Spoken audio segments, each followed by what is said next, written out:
नमस्कार, आप देख रहे हैं न्यूज फॉर नेशन और मैं हूं सांत्वना आपके साथ। आज राजद के कार्यकर्ताओं में काफी खुशी देखने को मिल रही है। खुशी इस बात की क्योंकि आज आरजेडी सुप्रीमो लालू प्रसाद यादव का 75वां जन्मदिन है और इस जन्मदिन के अवसर पर काफी लंबे समय के बाद आरजेडी सुप्रीमो पटना में है। राजद की तरफ से राज्य के विभिन्न जगहों पर भोजन का आयोजन किया गया है, साथ ही साथ ब्लड डोनेशन कैंप लगाए गए हैं।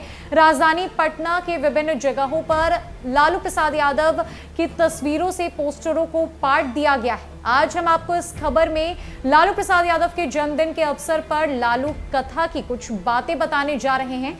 क्या कुछ शामिल है इसमें, जानते हैं।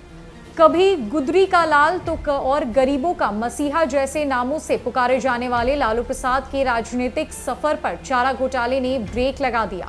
अलबत्ता वे राजद सुप्रीमो बने पर चुनावी राजनीति से 2009 के बाद ही काफी दूर चले गए। छात्र राजनीति से अपने राजनीतिक करियर की शुरुआत लालू प्रसाद यादव ने की थी। जेपी आंदोलन में शामिल होने के बाद उनका राजनीतिक कद धीरे धीरे बढ़ता चला गया। राजनीतिक व्यवस्था में अंतिम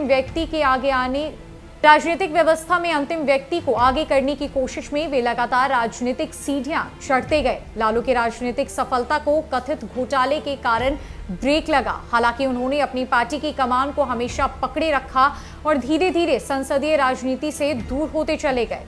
आपको बताएं कि लालू ने 1980 में लोकसभा चुनाव में भी अपनी किस्मत आजमाई, लेकिन चुनाव हारने के बाद उन्होंने हार नहीं मानी और राज्य की राजनीति में सक्रिय हो गए। वे उसी साल बिहार विधानसभा चुनाव में शामिल हुए और निर्वाचित होकर विधानसभा सदस्य बन गए। उन्होंने 1985 में दोबारा चुनाव जीता। पूर्व मुख्यमंत्री कर्पूरी ठाकुर की मृत्यु के बाद विपक्ष के कई वरीय नेताओं को दरकिनार करते हुए वे 1989 में विधानसभा में विरोधी दल के नेता बन गए। मगर उसी वर्ष उन्होंने फिर छपरा संसदीय क्षेत्र से लोकसभा में किस्मत आजमाई और सफल हो गए। अब 1989 के भागलपुर दंगे के बाद कांग्रेस के वोट बैंक के रूप में माने जाने वाली यादव जाति के एकमात्र नेता लालू प्रसाद यादव हो गए। मुसलमानों को भी उन्हें व्यापक समर्थन था। तब वे वीपी सिंह के साथ हो लिए और मंडल कमीशन की सिफारिशों को लागू करने में लग गए। वर्ष 1998 में केंद्र की सरकार में भाजपा नेता अटल बिहारी वाजपेयी आ गए। वहीं वर्ष 2000 में राजद बिहार विधानसभा चुनाव में अल्पमत में आ गया। तब नीतीश कुमार ने सीएम पद की शपथ ली, लेकिन उन्होंने 7 दिनों में ही इस्तीफा दे दिया। उसके बाद पुनः राबड़ी देवी सीएम बनी। लालू प्रसाद यादव के दोबारा सत्ता में आते ही चारा घोटाला उजागर होने लगा। कोर्ट के आदेश पर मामला सीबीआई को गया और सीबीआई ने 1997 में उनके खिलाफ आरोप पत्र दाखिल कर दिया। उसके बाद लालू को सीएम पद से हटना पड़ा। उन्होंने अचानक से राबड़ी देवी को सत्ता सौंपी और जेल चले गए। उसी अवधि में समर्थकों ने लालू प्रसाद को बिहार के नेल्सन मंडेला तो विरोधियों ने चारा चोर की उपाधि दे दी। बात करें 1990 की तो 1990 में लालू प्रसाद बिहार के मुख्यमंत्री बने। 23 सितंबर 1990 को उन्होंने राम रथ यात्रा के दौरान समस्तीपुर में लालकृष्ण आडवाणी को गिरफ्तार कराया और खुद को धर्मनिरपेक्ष नेता के रूप में प्रस्तुत कर दिया। तब आडवाणी की गिरफ्तारी से लालू को अंतर्राष्ट्रीय ख्याति प्राप्त हुई। उस दौरान पिछड़े समाज को राजनीति में हिस्सा दिलाने में उनकी अहम भूमिका थी।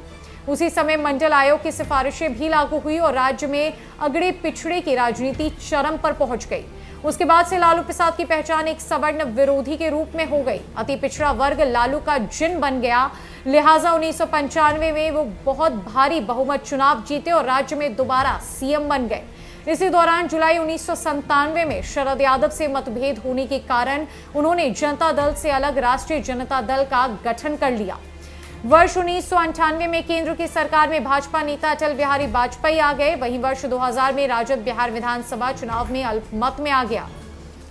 राबड़ी देवी को समर्थन देने वाले सभी 22 कांग्रेस विधायक उनकी सरकार में मंत्री बने, लेकिन 2005 में राजद चुनाव हार गई और पुनः बिहार की सत्ता की बागडोर नीतीश कुमार ने संभाली। राज्य में लालू के हाथ से सत्ता दूर हो गई। हालांकि 2004 में किंग मेकर की भूमिका में रहे लालू यूपीए 1 सरकार में रेल मंत्री बन गए। 2009 में लोकसभा चुनाव में राजद के मात्र 4 सांसद निर्वाचित हुए, इसीलिए उनकी पार्टी को केंद्र में जगह नहीं मिली। पटना विवि छात्र संघ के महासचिव के रूप में 1970 में लालू प्रसाद ने छात्र राजनीति में प्रवेश किया था। वे 1973 में पूसू के अध्यक्ष निर्वाचित हुए थे। बाद में भ्रष्टाचार और बेरोजगारी के खिलाफ 1974 में जयप्रकाश नारायण यानी जेपी के नेतृत्व में हुए छात्र आंदोलन में शामिल हो गए। छात्र आंदोलन के दौरान लालू कई वरिष्ठ नेताओं के संपर्क में आए और 1977 के लोस चुनाव में छपरा संसदीय सीट से जनता पार्टी के उम्मीदवार के रूप में पहली बार संसद में प्रवेश कर गए।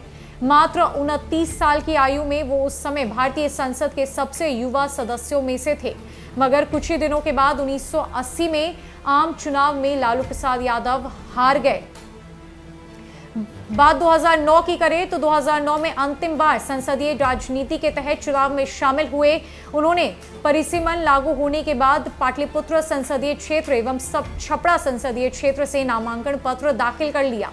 पाटलिपुत्र संसदीय सीट पर रंजन यादव ने लालू प्रसाद को चुनाव में हरा दिया, जबकि छपरा संसदीय क्षेत्र से लालू ने उस वक्त जीत हासिल कर ली थी। चूंकि 2009 के लोकसभा चुनाव में राजद के मात्र 4 सांसद ही निर्वाचित हुए थे, इसीलिए उनकी पार्टी को केंद्र की यूपीए 2 सरकार में जगह नहीं मिली। इसके बाद लगभग 17 साल तक चले चारा घोटाले के मुकदमे में सीबीआई के स्पेशल कोर्ट ने लालू प्रसाद यादव को 3 अक्टूबर 2013 को 5 साल की कैद एवं 25 लाख रुपए के जुर्माने की सजा सुनाई। अनेक अवसरों पर लालू के लिए रक्षक बनने वाली कांग्रेस उन्हें बचा भी नहीं सकी। तब दागी जनप्रतिनिधियों को बचाने वाला अध्यादेश लंबित रह गया और लालू प्रसाद का राजनीतिक भविष्य अधर में चला गया। वो 2009 का वक्त था जब लालू प्रसाद यादव राजनीति से पूरी तरीके से दूर होते चले गए। साल 2013 में कोर्ट के आदेश पर सीबीआई की जांच बैठी और चारा घोटाले के मामले में लालू प्रसाद यादव को 5 साल की सजा सुनाई गई। साथ ही साथ 25 लाख रुपए का जुर्माना भी उन पर लगा और वही ठीक वो वक्त था जब लालू प्रसाद यादव का राजनीतिक करियर अधर में चला गया। हालांकि उन्होंने कभी अपनी पार्टी की पकड़ नहीं छोड़ी और अपनी पार्टी की कमान अपने छोटे बेटे तेजस्वी यादव को सौंप दी। आज कई वक्त के बाद लालू प्रसाद यादव पटना में हैं और अपने कार्यकर्ताओं और परिवार के बीच वो राजद कार्यालय भी पहुंचेंगे और अपना जन्मदिन भी मनाएंगे। फिलहाल के लिए इस अपडेट में इतना ही। नमस्कार।